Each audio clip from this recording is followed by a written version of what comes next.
Hi, everyone. Welcome to MGFA's Wellness Series webinar, MG and Occupational Therapy.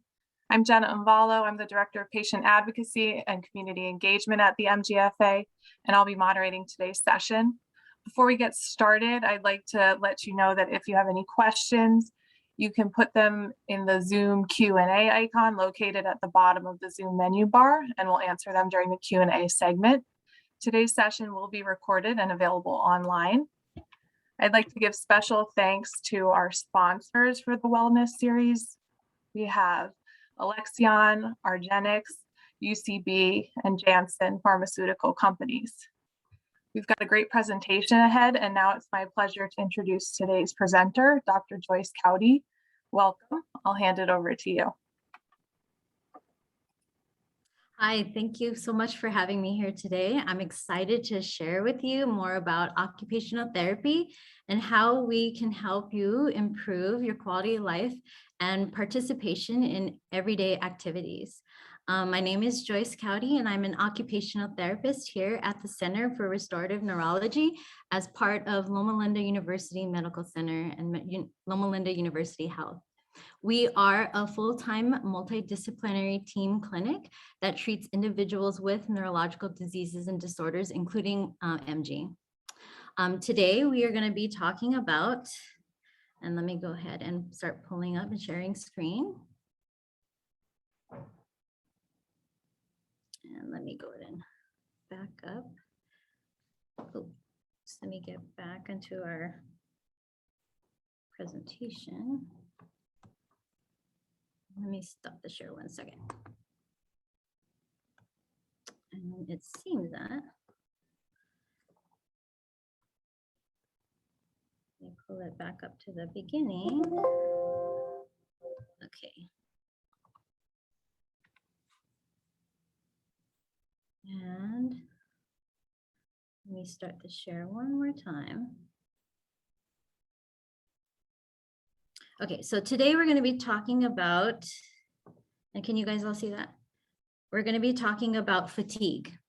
You can see it. If you want to just put it in the presentation mode, we'll see the full screen. Full screen. All right, perfect. And you guys can see that? Yep. Perfect. I'm just making sure we got where we should be. Today we're going to be talking about fatigue and how we as occupational therapy, okay, this is our Center for Restorative Neurology, back to where we were. This is our team here and our new hospital as well. So today we're going to be talking about fatigue and how we as occupational therapy practitioners can help improve overall quality of life through interventions and treatment. Now, I want you to think about energy conservation as fuel for your car. Some of you might think of these new hybrid cars. I want you to think about gas in your tank and how you can run out of fuel a lot faster than most other cars, and think about how you can renew this fuel. So today we're going to be talking about and discussing how we can renew this fuel in your tank and how we can plug in and gain fuel in our tanks through occupational therapy practices and strategies and techniques. So today we're going to be talking about the aims, fatigue, some insomnia and some causes issues, sleep interventions, functional impairments related to fatigue, and then overall we're going to talk about energy conservation. So occupational therapy, what we focus on is your ability to participate in everyday occupations that are meaningful for you and how you're able to participate in those. We look at your meaningful occupations and everyday tasks and everyday activities, your activities of daily living. So the aims of occupational therapy is to just give you those strategies and to be able to do and participate in everyday activities. We're looking at your quality of life. We want to provide education for energy conservation techniques and then be able to recommend adaptive equipment that are very client-centered. Everybody's different. There isn't one like cookie cutter treatment or intervention. Everything is very client-centered. And so then at the bottom, you can see there's a lot of kind of technical terms. Those are things that you will often hear, ADLs, IADLs. Those are just kind of those terms, occupational based terms. But our goal is to really focus on you as an individual and making client-centered plans and interventions. So when we look at fatigue, every day is different. Fatigue is different from one day to the next. So keep that in mind. So there are different kinds. There's things that are very brief, that can be very short in duration. There's some things that are a little bit longer, where you have some fatigue that may be from one to 5 months. And then there's this chronic long-term fatigue, it's longer, 6 months or longer, where you see that it's starting to impair your everyday occupations. You see some functional impairment, and then that really starts to impair your quality of life at that point. So different symptoms related to fatigue, you'll start to see that you're feeling a little bit weaker in the muscles. And this is where we look at occupational therapy. This is where we're concerned about what is it that it's impairing your functional ability. Are you starting to feel some hand weakness? Are you feeling more of that proximal weakness? And how then are we able to improve your functional abilities from there?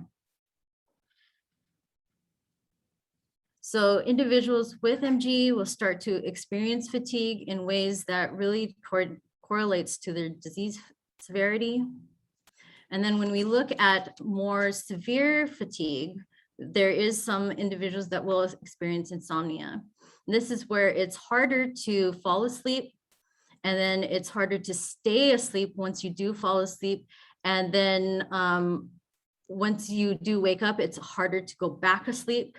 And then you feel that tiredness. And then there is acute insomnia, as well as that chronic long-term insomnia that can last a lot longer. And we're going to be talking about a lot of the strategies that help you with sleep as we go throughout the presentation. So some common causes, stress. Stress can be a cause, either a life event stress or some trauma. Travel can interrupt that sleep cycle. And then when you have an interruption in your sleep cycle, that can lead to some insomnia.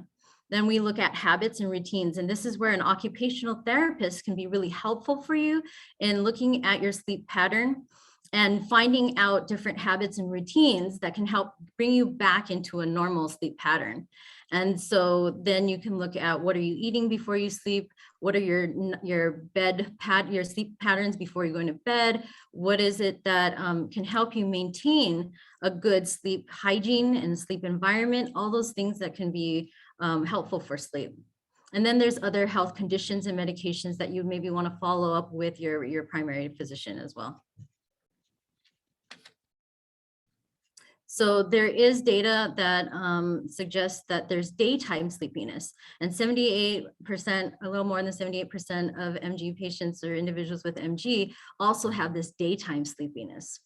And so there's research that suggests that daytime napping might actually be helped to mitigate some of the symptoms that individuals with MG are experiencing. So the research found that a nap is good. So take those naps when you need it. Now, there wasn't any clear, consistent finding whether you take a nap in the morning or you take a nap in the afternoon. So I'm all for the nap. I think it's fantastic that you could take a nap, but it was found that a nap was really good. But there was data that said that a nap of 5 minutes or more was helpful. So in the study, they allowed people to take a nap up to 40 minutes. But one key part was that the nap, if it was less than 5 minutes, did worsen symptoms. So if you're going to take that nap, take time, find a nice relaxing time, schedule it at your day, but take a little longer than 5 minutes and have a nap. And that would, make you feel a little bit more refreshed and help with the fatigue that you're feeling. So this daytime nap is a good thing. So looking at functional impairments, when you're having this fatigue, what is it that what is the functional impairment that is happening when you do have this chronic long-term fatigue? So there is some decline in work productivity. There is maybe a little bit less motivation to do some of the housework and cleaning around the house. There's less attention to your ADLs, your everyday activities. You may be not as motivated to go do the things, your self-care. And then you're maybe doing more medical testing and things because, you know, what's wrong with your sleep? There's something going on that you feel like there's some extra fatigue. There's something else going on because of the fatigue that you're feeling. So these are some of the functional impairments that people are experiencing. So let's look at energy conservation. When we talk about energy conservation, what is it exactly that we're talking about? What is energy conservation? So this is looking at efficiency, body efficiency, to minimize the fatigue, joint stress, and pain, and maximize the energy. Maximize this energy throughout the day so that you can remain independent, have this long-term energy, so that you don't just say, okay, I did this one thing for the day and that's it.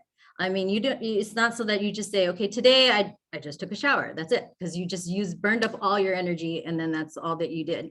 It's being able to say that, you know, you plugged in and you were able to go that long distance trip. You took that road trip instead of I just went one place and that was it.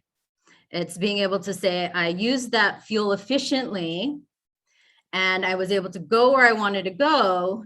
And I was able to make this stop. And I was able to do all the things we wanted to do. And it's being able to say, and we're not really asking you to change who you are because you had this life before diagnosis. And it's about being able to find the right tools. And we're going to talk about what are those tools and giving you fuel for the car because you're still the same car, but now you just need to plug in. We need you to plug in. We need you to find all the little plug-in stations. It's like going on a road trip, and now you need to find out and map out where's the fuel cells that I need to go from here to there. And so this is where energy conservation gives you the map to be able to say, I want to get here to there. And so we want you to be able to work with enough energy to get throughout the day. And this is work simplification. These are some of the terms that we talk about. Benefits of energy conservation. There's just so many benefits that are helpful for individuals with MG about carrying out throughout the day, gives you enough energy, improves quality of life, and it allows you to participate in things that you would otherwise avoid. And there's just things that people are saying. I feel more relaxed. I have energy. I feel better. I feel more control. I have a positive attitude. And what you'll see is this transition to be able to do the things that you may have put off and said, I don't have the energy to do this, or now I have the energy. I want to re-engage in things that I didn't want to do before because now I have the energy to do those. And we want to be able to gain the tools to be able to fix that car, to be able to get the tools to be able to have the energy to do the things that you want to be able to do. So there is the 6 P's of energy conservation. Now, there used to be 4 P's of energy conservation. And recently they've added 2 more. So now there are six P's of energy conservation. So there used to be just a prioritize, plan, position, and pace yourself. And we've added in that positive attitude, and we'll talk about that, and some pursed lip breathing. And we'll go through the pursed lip breathing and how to do those. So when you prioritize, this is separating into independent and to delegate. That's all you got to think about, 2 categories. What is independent? What you can do on your own, right? Things you can do on your own that you're good, I'm good, I can do this. And then delegate, what I can get someone else to do, what I can ask somebody else to do, what I can ask, can I get you to help me with, what I can pay somebody to do if you're fortunate enough to get someone to pay for someone to do, but it's what I can delegate to get help with. So, and I have a little caveat with this, with the independent. It's what you can do on your own, but sometimes we need help. There's a little bit of a little asterisk there with the self-care. There are some times, though we can do it on our own, there are times when we need a little help with our self-care. There are moments where, and this is okay to ask for help with our self-care. There are times when maybe it's just a time where we need a little help with some of our bathing things, and we need help. Maybe let's say we need help with washing our hair, or we need help with something, with our bathing, or with our combing our hair. And it's okay to ask for help with those in times when we need it, because we want to be safe, and we just are a little bit fatigued, but we just need to get it done. And it's okay to ask for help with those self-care things. Because if we have some weakness proximally in our shoulders, and let's say it's harder to do this, and we just need to ask for help, it's okay. So even though you're independent, able to do those, and sometimes it's okay to ask for help with self-care, do it, ask for help. So that's why I just put a little asterisk there, that it's okay to ask for help for those things. And then other things like delegating, ask for a ride to your doctor's appointments. Or maybe while you're at the doctor, you can ask somebody else to do some of the shopping for you. Or when you're out doing an errand, someone's cleaning the house at the same time. You can combine those activities so that things are getting done when you're doing something else. And so you'll see on all these slides, there's a little to do. These are some of the action points. Think about it now. What can you delegate? Think of one thing you need help with now. Decide who can help you with those. What can you delegate? Develop a schedule, alternating these heavy tasks versus light tasks, pacing yourself. And throughout the presentation, you'll just hear me talk about energy conservation is pacing yourself. And it can be a little bit of a change, especially if you're, like, I want to get things done. I just want to get things done. And I can be that way too. But, there's a part about, pacing yourself and conserving that energy. Write each task on a sticky note, and then just rearrange it, reordering things. And what's the priority things I need to get done now. Developing a plan. What equipment will you need to do the activity? What are some things that you need to get done now? Gather all your things together. What things do you need to be able to start your activity? What are the steps that are involved? Planning things. What is it that you need to do? And what are the unnecessary things that you really don't need to be able to do the thing that you want to do? And then take a break. Hardest thing to do is to plan that break. You'll see I have in this a magic number. I use this all the time in clinic, as everybody's magic number is a little different. And I say everybody has a magic number, and they get their magic number. It's the number before they get tired. So you'll see you get this up, and then you're tired. Well, we want to take a step back, and you want that number before you get tired. It's how many repetitions to do something, and then you get tired. Okay, well, let's go back a little bit. Or how long you can do something, and then you start to get tired. So let's say you do something for 15 minutes and I'm tired. Well, let's go back to like 10 minutes. So your magic number will be 10, and then or 30 minutes or an hour. But find that magic number before you get tired and when you need that break.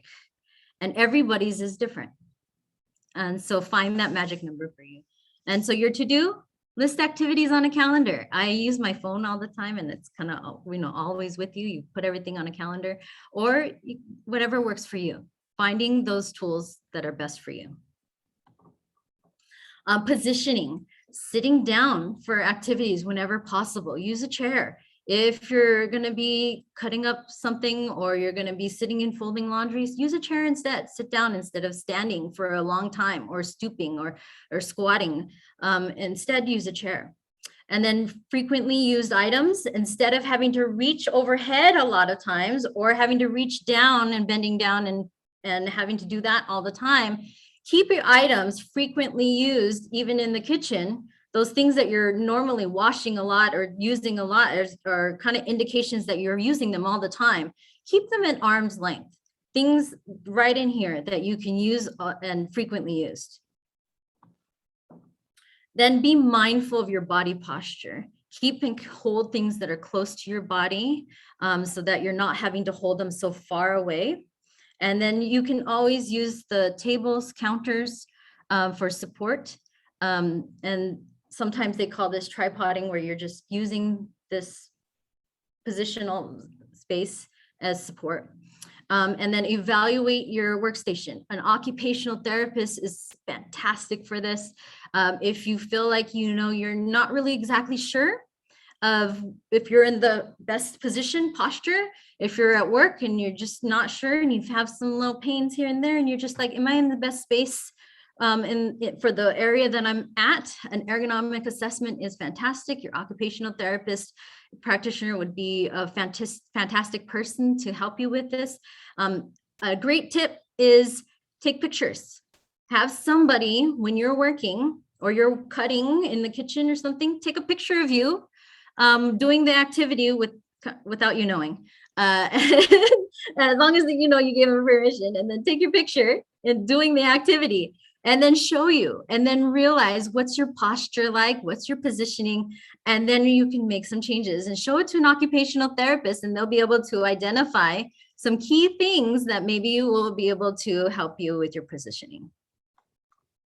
Okay, and then pacing yourself. You don't want to rush.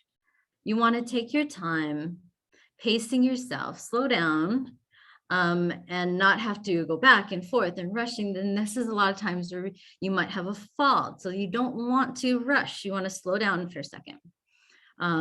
Break things down into smaller steps, chunking it into little steps, and then seeing where you need to maybe slow down, and then listen to your body. I mean, you know yourself the best. Listen to your body and listen to what's going on. I do this with my clients all the time, and I ask them, what's going on with your body today? How do you feel? Where is it leading us to our sessions today? Because their body, listening to their body is really gonna help us to not overwork it, for one, but also guide the therapy sessions. And rest before you become exhausted. So that's that magic number. You want to find that magic number before you get tired. And then build the rest breaks into your daily, weekly tasks. Find those days where, I'm going to rest today before I get tired. Because remember, you want to get to the end. You want to finish strong. You don't want to have to burn out at the end of the week or the end of the day. You want to find those fuel stations. And we're going to talk about in a little bit about how we renew our energy. How do we renew our mental energy, our emotional energy, our physical energy? Positive attitude. These are things that we've added to our energy conservation. Remember, these are the 6 Ps. So things that we can do, focus on what we can do, right? There's a lot of things that we can do. Just because we have a new diagnoses and chronic, things that we're dealing with, doesn't mean there's things that we can't do. There's a lot of things we can do, and we focus on what we can do. We have this positive attitude. We get creative. We get creative about what we can do. We improve our quality of life. We had to be patient. Sometimes it's hard to be patient when we're trying to figure out new symptoms, new things that are popping up. And I'm like, oh, okay, what's this? What's going on? And we're having to do medications, and we're trying to figure out, we're going to doctor's visits and doctor's appointments, but we have to be patient with ourselves. And then be kind to yourself. You just have to be kind to yourself. There's a lot that goes on in our bodies, and there's a lot of things that we're trying to figure out. And so it's important to be kind to yourself and finding ways to adapt. And adapt is key. You need to find the right tools for you. Just like a chef would find the right tool, right knives for their job, right? If a chef wants to be able to do their everyday job, they're going to find the right knife, the best knife to be able to do their job. Or a computer programmer would want the best computer and the best gear. I mean, they're going to find the best mouse, the best keyboard, the best monitor, right? To be able to do their job. Or a mechanic. If you're a mechanic, you're going to want the best tools. You're going to be wanting the best everything to be able to do your job. So just the same, everybody's different. You're going to want to adapt and find the best tools for you. And like I said earlier, you know you the best. So it's all about finding the best tools. And remember, there are occupational therapists out there that can help you with this. And a lot of clinics, including ours and other clinics, they have a lot of tools. It's like the try it before you buy it. And I have, in our clinic, we have a whole wall full of different adaptive equipment. And it's like, try it, touch it, go grab it, try it out and try it. Because that's where you're going to find what is working for you. If it's this grabber, if it's this reacher, is it this button hook? What is it that's going to work for you? What is the best tool for you in your everyday activities, in your everyday occupations?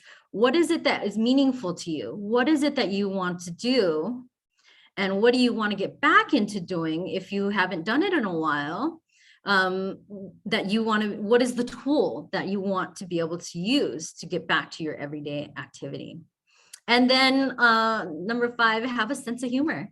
There's so much research on laughter and having a smile and doing all these things that make just a positive attitude and having this calmness and just having a great attitude towards things that happen. And sometimes you just have to laugh at some things that your body does, just things that happen. And then you're just like, what, why is my hand doing this? Why is this happening?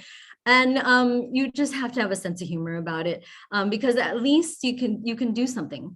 There's exercise. There may be somebody you can turn to. There's this wonderful organization here that's putting on these webinars. There's things that you can do, and just have a sense of humor about it, and then having this outlook that can have a positive attitude about what's going on. All right, so let's get into pursed lip breathing. This is a technique, and I'm going to explain the benefits first, and then we're going to go into how to do it. It's really important for relaxation, opening those airways, getting the oxygen in there.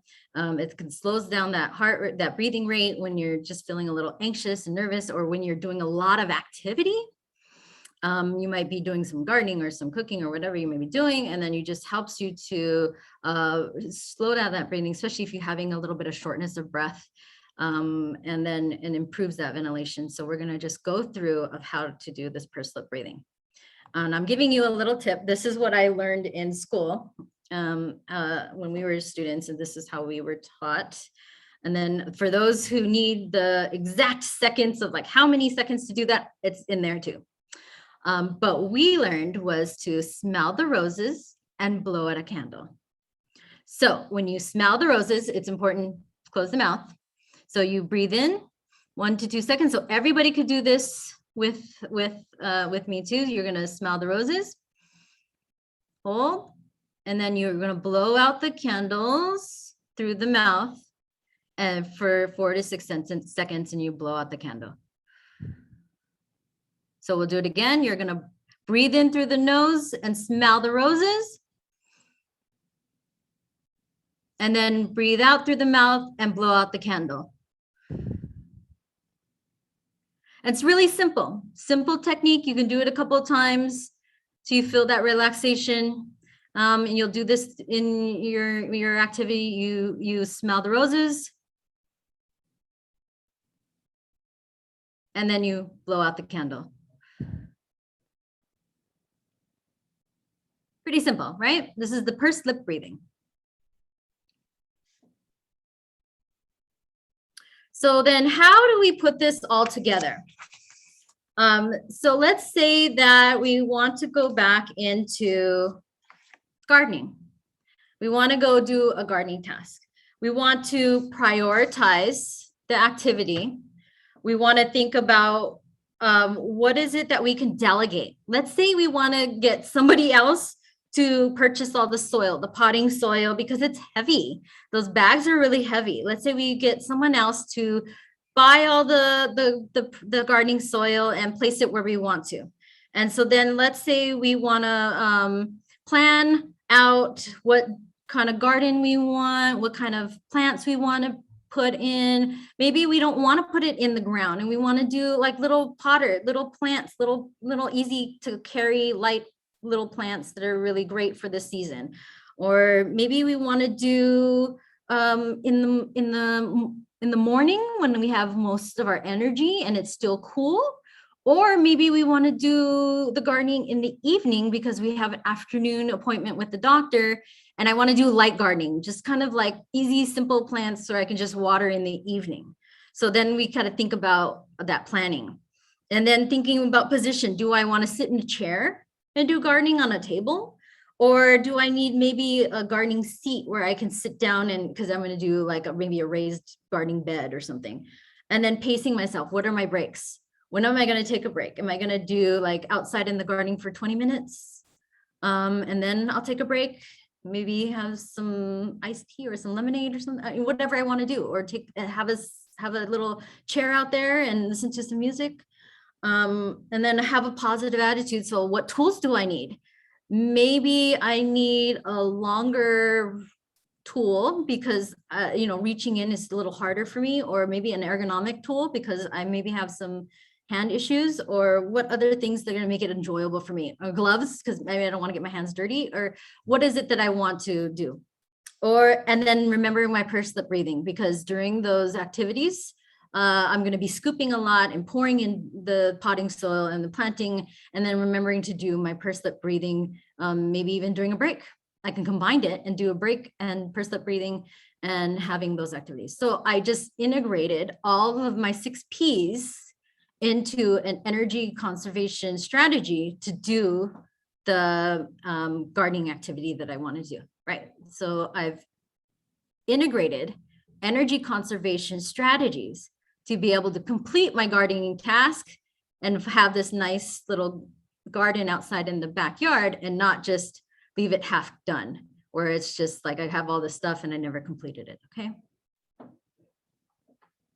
So thinking also, let's say I wanted to get back, because now that you're using energy conservation strategies and techniques, you'll notice that you'll start to have more energy to do things that maybe you didn't do before, but maybe you want to do now, re-engage in, or even try something new.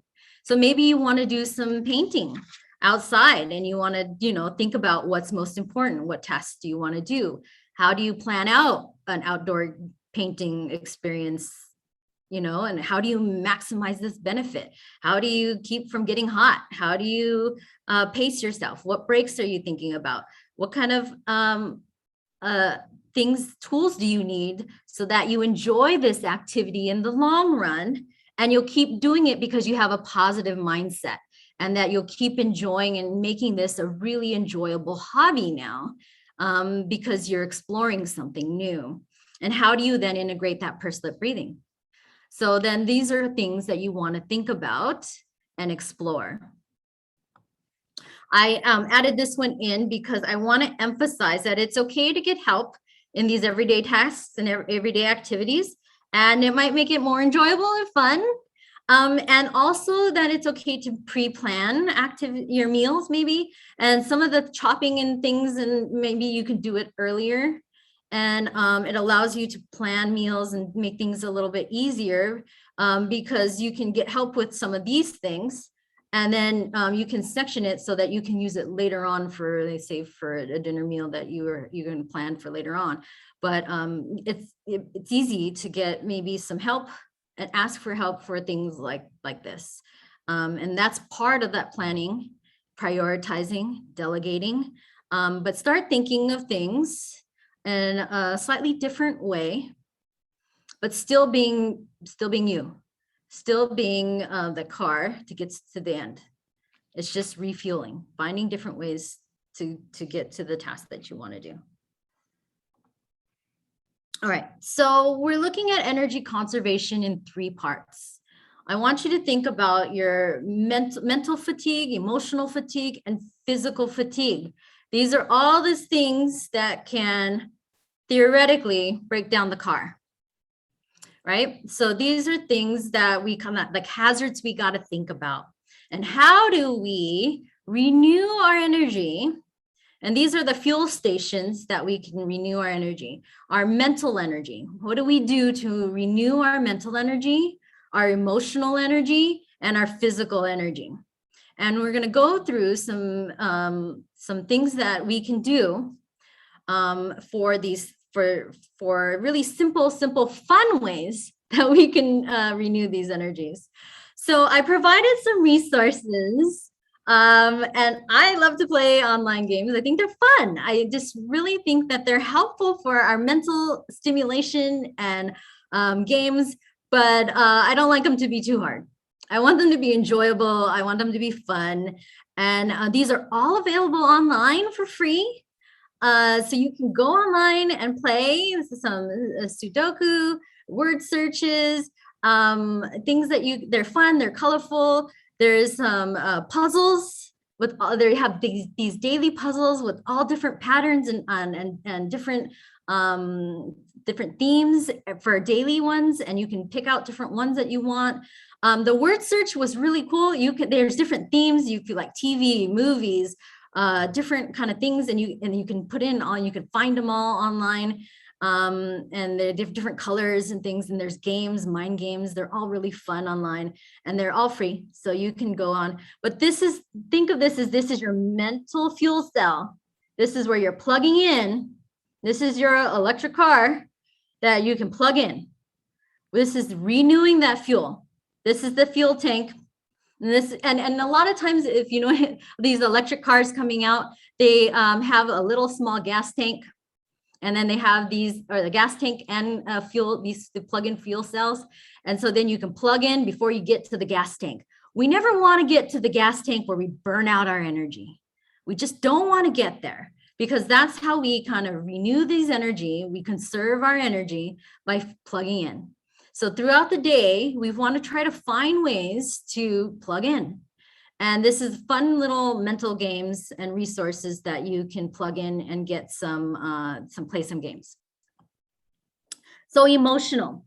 How do we take care of our emotional health? We have, every day is dynamic. We have emotional things that come up, and we can't help that. It's just part of life, prior to diagnosis, during diagnosis, it's just things that happen. And mindfulness, and I think a lot of times that gets thrown out there, mindfulness, and how to be mindful and be present in the current moment, and thinking about even just as simple as, like, if you're holding if you're holding your phone, what does that feel like? What's this feel like? What's going on in your body? But how do we actually practice mindfulness? And what does that look like? How do we actually do that? And that can be sometimes a little bit unclear. And so there's a lot of links here and resources that you can go online that explain it very, very, very simply.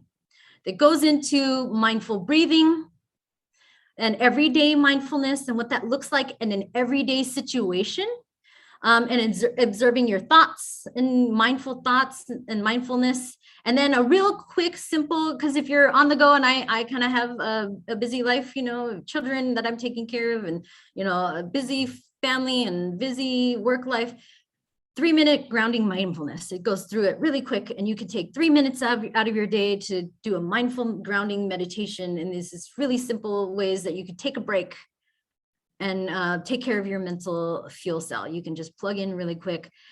These are ways that you can take care of that emotional health, renew yourself, and plug in really quickly. So these are some great links here, some resources for you to be able to do that. And then there's visual meditation and guided tours. I know now the situations that we're in, that we can't really go out as often as we'd like to be able to. So here's some really nice links that you can look at. There's some aquariums with some background music, if you like that. It has some fishes swimming by, all the different kinds, and it's really nice. If you go through the redwoods, it's fantastic. It's really beautiful. There's guided tours, and this one has lots of different ones, but you can go through the Louvre. It's very beautiful, and it really goes through all the areas and all the different ones and rooms. It's beautiful if you haven't had the chance to go, but this will give you a chance. It's just gorgeous. And there are more, but you can go through, it gives you beautiful visual guided meditative tours if you have the time. They're a little bit longer. All right, then I have some recommendations for apps, and I'm gonna give you my recommendation, and then you can look at some of these other ones. They're all free. They have the free portion and then the pay portion, but I really like the mood meter. It allows you to, it's really simple, just 4 little blocks. And then you can pick if you're high energy, kind of low energy, and then your mood, if you're just kind of feeling a good mood or a bad mood. And then it gives, and if you like really simple, just colors, and then it has some words attached to the colors, and you can really kind of track your mood through the day whenever you want.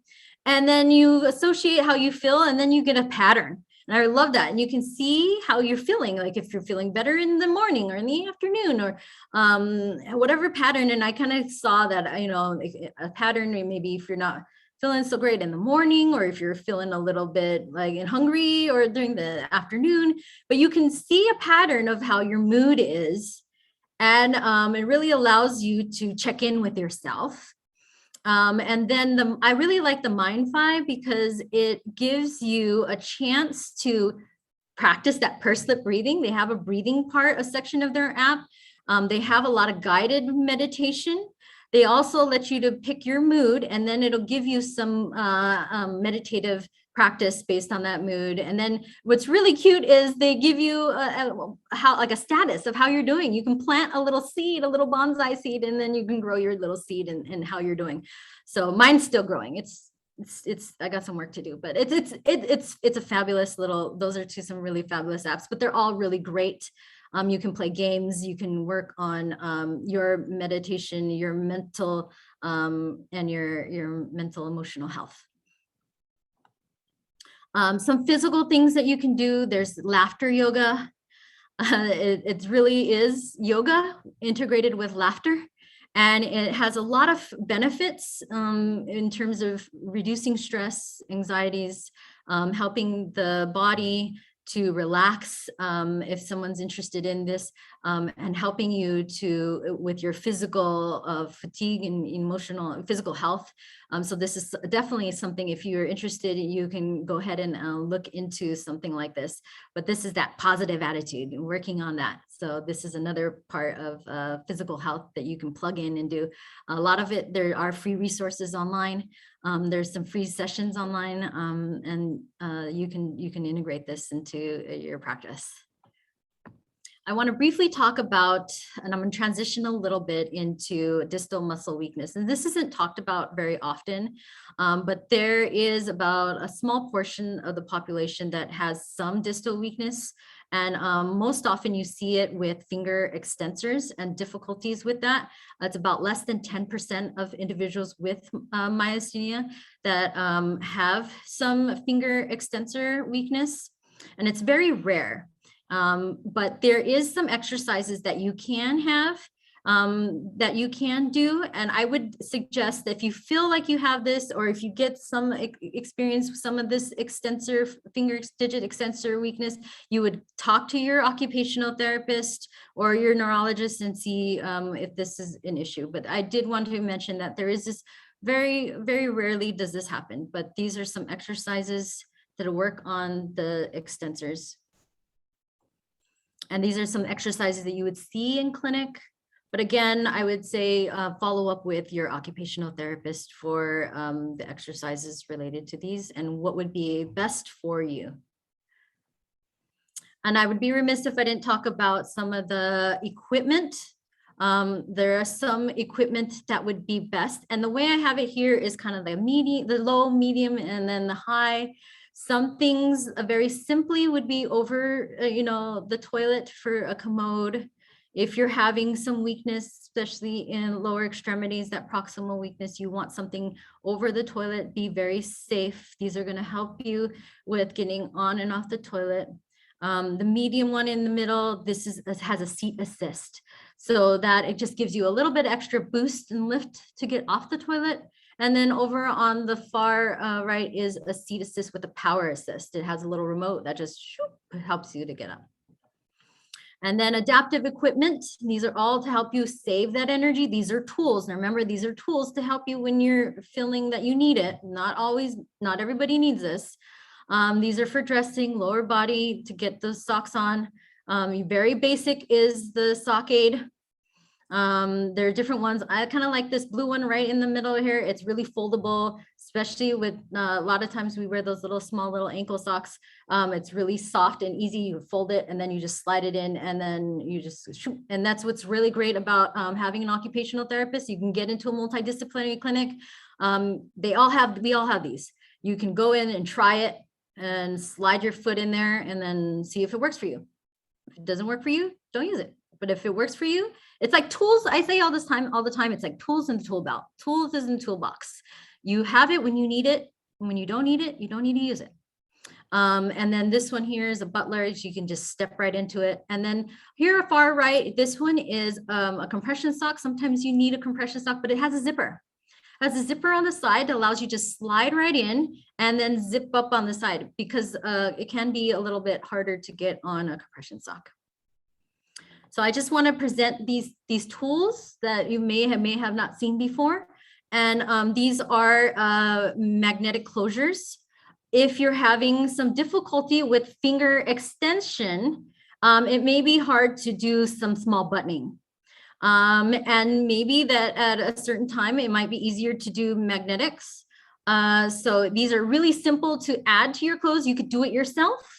Or if you want, you can also purchase them. There are a series of clothing lines that do this for you, or you could do it yourself. There is the reacher, and I know probably a lot of people are already familiar with reachers, but I wanted to go a little bit the extra step here and show you there are a lot of variety. And at our clinic, we do have several different types. If you're having some weak wrist and also into the wrist or forearm, there are ones that extend into the wrist, into the forearm. If you're having difficulty, again, with that finger extension and flexion, it might be a little harder to do just a small trigger and you need to then recruit more of the fingers. Then there are ones that do mass grasp or that are lighter. There are ones that fold in half. There's some that will support the forearm into the wrist. There's a lot of different ones. There's some with a suction cup. This one right in here with a little, like you see the round suction cups right in here. This one has a suction cup with a little button on top that you push it, it actually locks it in space. So it'll hold on to your item, that little red button right there. It'll hold on to the item and it'll keep it from falling down. So you don't have to keep holding it and carrying it wherever you want to go. It'll actually lock in space. There are this little black thing on the bottom right here. This will actually attach to a walker or wheelchair, so you don't have to hold on to it. There are different dishers. There's this one here in the middle is an electric sifter.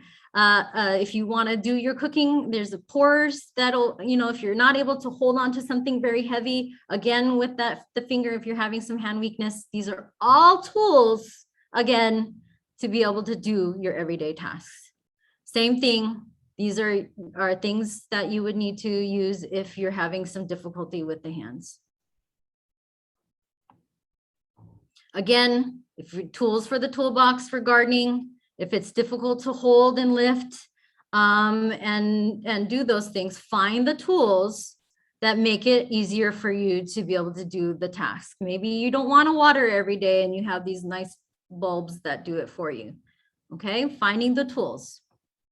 So I'd like to leave you with the last analogy here about these are the fuel cells. If you still want to be that Porsche and you were in the Porsche before, you could still be that car, but you just need to find your fuel cells. We're not asking you to change who you are before your diagnosis. You're still that same car, but now you need to find the fuel cells and renew that energy. And the way you can do that is through energy conservation strategies. Find the tools that are helpful for you. Those tools, those everyday tools that will help you to mitigate the fatigue that you're feeling, the insomnia that you're going through, that will help you to get to where you're going. So using all the energy conservation strategies, the adaptive tools that you have, the occupational therapy strategies and techniques, and working with your occupational therapy practitioner to be able to participate in those meaningful occupations. Those are the things that are going to help you to be able to participate in everyday activities and occupations. So just those little things, those little moments, they aren't so little. They're just so important. Everyday activities. They're just everything that's going to be able to help you to do everything that's meaningful for you. These are our references, and thank you so much for having me here. I hope you were able to find it helpful. Thank you so much. That was great. We have a couple questions that I'd like to get to. So the first one is, how do I plan for fatigue when it changes daily? Some days are better and some days are worse.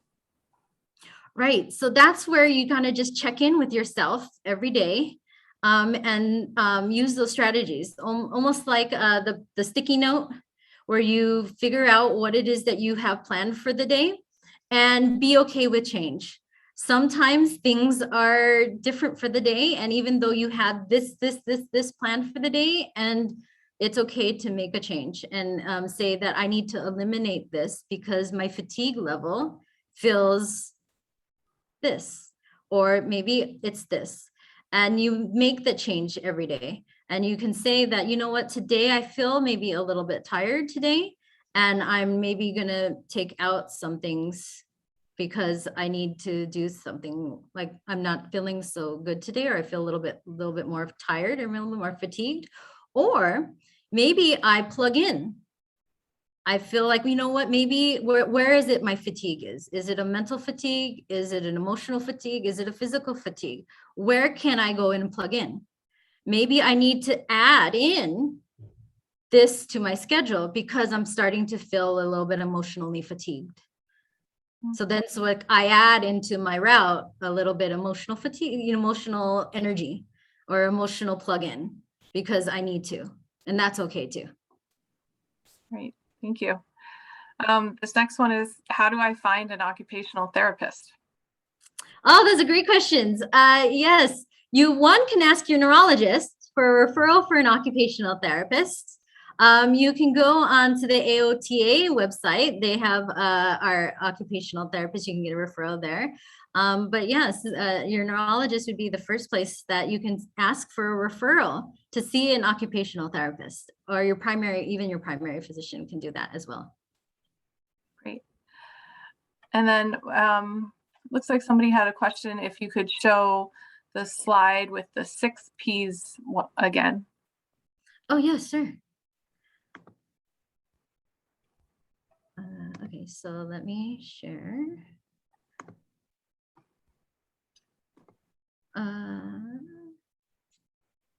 Share screen, and then here.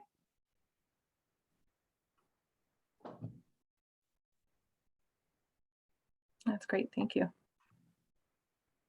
And we've included the links to the many resources you referred to in the chat. If people need to go there, they can reference that as well. We've got one more question, which is, typically how many appointments do people have when they're referred to an occupational therapist? Great question. It all depends on the individual. It's very individualized. So the way it works is you will get an evaluation on the very first appointment. And from there, your occupational therapy practitioner will talk to you about what's the best plan and treatment for you. So it's very individualized. So I can't really tell you an exact number, because it's really based on your individual need. It's very client-centered. And it's a really, it's a plan that you will develop with your occupational therapist. Great, thank you. Well, that concludes the questions for today and today's webinar. Thank you so much for a very informative presentation. It was a pleasure having you. Thank you so much. It was great being a part of this, and thank you so much for having me. Thanks, and please be on the lookout for more webinars. Have a great day, everyone. Bye. Bye.